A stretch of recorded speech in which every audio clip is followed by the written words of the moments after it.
Новый конкурс, новые возможности. Твой старт направлен на развитие устойчивого сообщества молодых предпринимателей, заинтересованных в ведении предпринимательской деятельности в нашей республике. Он позволит выбрать лучший бизнес-проект «Стартап» среди молодежи региона.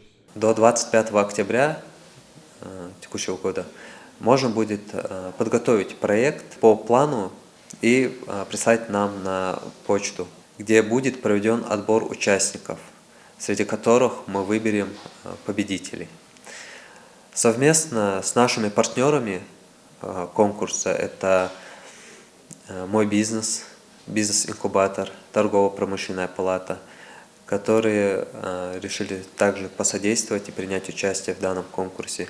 Среди задач конкурса – комплексная оценка участников, их реальных качеств и компетенций, а также развитие конкурентоспособности личности, содействие профессиональному самоопределению молодых людей в республике. Участники конкурса могут стать граждане Российской Федерации от 18 до 35 лет. Это необходимо для того, чтобы наша молодежь заинтересовалась и уже мы начали вовлекать их в данную сферу. Также они смогут набраться немало опыта.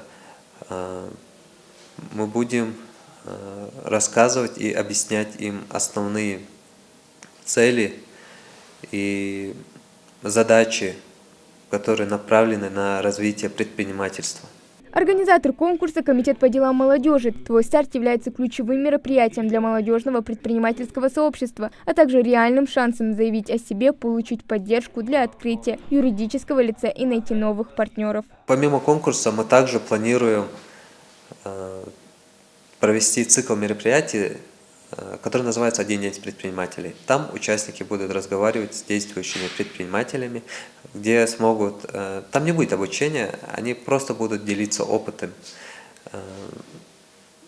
Планируем провести 3 мероприятия в этом месяце и остальные 7 мероприятий с ноября по декабрь. Желающих очень просим подходить к нам в Комитет по делам молодежи, активно проявлять свое участие в любых наших мероприятиях. Мы будем им разъяснять о тех мероприятиях, которые будем планировать проводить. Участников ждут дополнительные активности и призы от партнера конкурса. Победители наградят на творческом состязании. Хавагдиева, Асхат Белокиев, Новости 24.